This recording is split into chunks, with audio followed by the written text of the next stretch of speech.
आइए सुनते हैं एक कहानी। चापलूस मंडली। जंगल में एक शेर रहता था। उसके 4 सेवक थे, चील, भेड़िया, लोमड़ी और चीता। चील दूर दूर तक उड़कर समाचार लाती।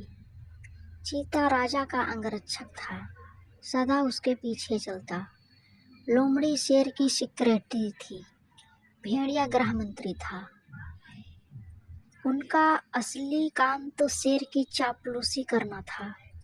इस काम में चारों माहिर थे, इसलिए जंगल के दूसरे जानवर उन्हें चापलूस मंडली कहकर पुकारते थे। शेर शिकार करता, जितना खा सकता था वह खाकर बाकी अपने सेवकों के लिए छोड़ जाया करता। उसके मजे में चारों का पेट भर जाता।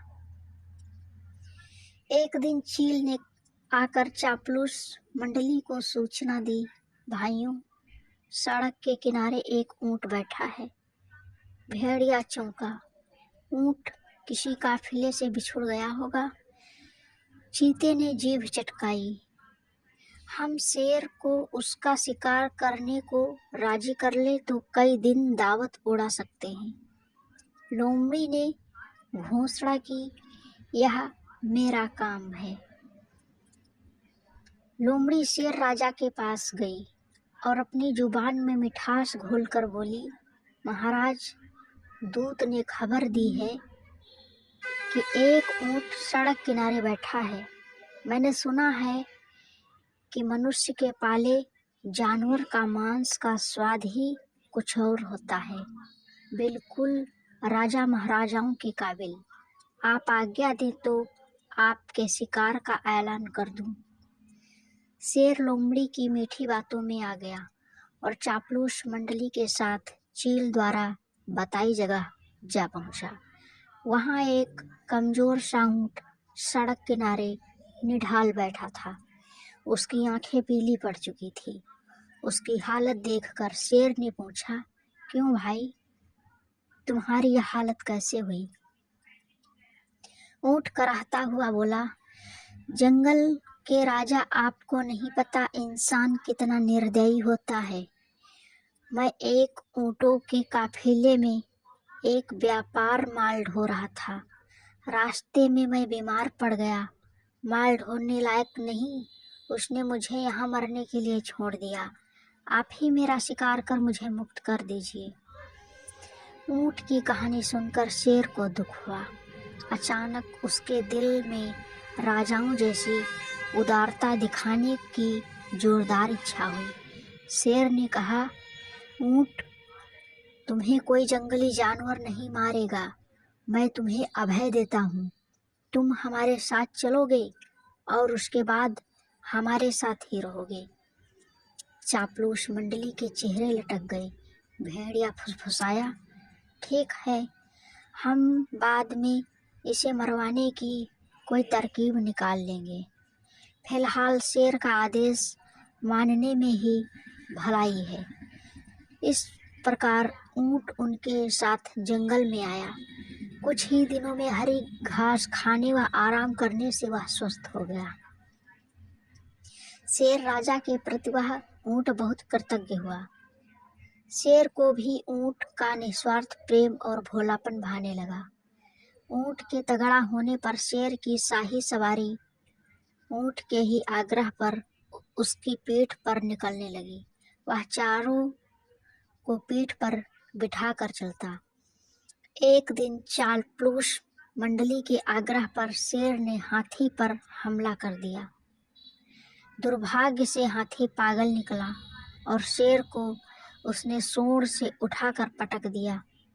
शेर उठकर बच निकलने में सफल तो हो गया, पर उसे बहुत चोट लगी। शेर लाचार होकर बैठ गया।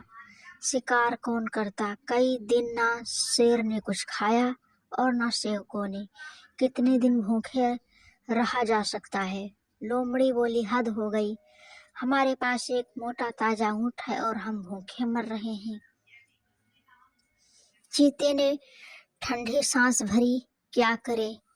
शेर ने उसे अभयदान जो दे रखा है, देखो तो ऊंट की पीठ का कुबड़ कितना बड़ा हो गया, चर्बी ही चर्बी भरी है इसमें।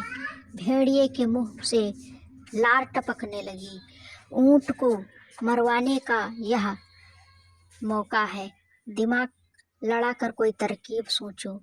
लोमड़ी ने धूर्त स्वर में सूचना दी। तरकीब तो मैंने सोच रखी है, हमें एक नाटक करना पड़ेगा। सब लोमड़ी की तरकीब सुनने लगे। योजना के अनुसार चापलूस मंडली शेर के पास गई। सबसे पहले चील बोली, महाराज, आपको भूखे पेट रहना मरना है, मुझसे नहीं देखा जाता। आप मुझे खाकर कुछ भूख मिटाइए। लोमड़ी ने उसे धक्का दिया। चल हट, तेरा मांस तो महाराज के दांतों में फंस कर रह जाएगा। महाराज, आप मुझे खाइए। भेड़िया बीच में कूदा। तेरे शरीर में बालों के सिवा है ही क्या? महाराज, मुझे अपना भोजन बनाएंगे। अब चीता बोला, नहीं, भेड़िए का मांस खाने लायक नहीं होता है। मालिक, आप मुझे खाकर अपनी भूख शांत कीजिए। चापलूस मंडली का नाटक अच्छा था। अब ऊंट को तो कहना ही पड़ा, नहीं महाराज, आप मुझे खाकर अपनी भूख मिटाइए। मेरा तो जीवन ही आपका दान किया हुआ है। मेरे रहते आप भूखों मरे यह नहीं होगा। चापलूस मंडली तो यही चाहती थी। सभी एक स्वर में बोले, यही ठीक रहेगा महाराज। अब तो ऊंट खुद ही कह रहा है। चीता बोला, महाराज, आपको संकोच हो तो हम इसे मार दें। चीता व भेड़िया एक साथ टूट पड़े और ऊंट मारा गया। सीख, चापलूसों की दोस्ती हमेशा खतरनाक होती है, इसलिए हमेशा चापलूसों से सावधान रहिए।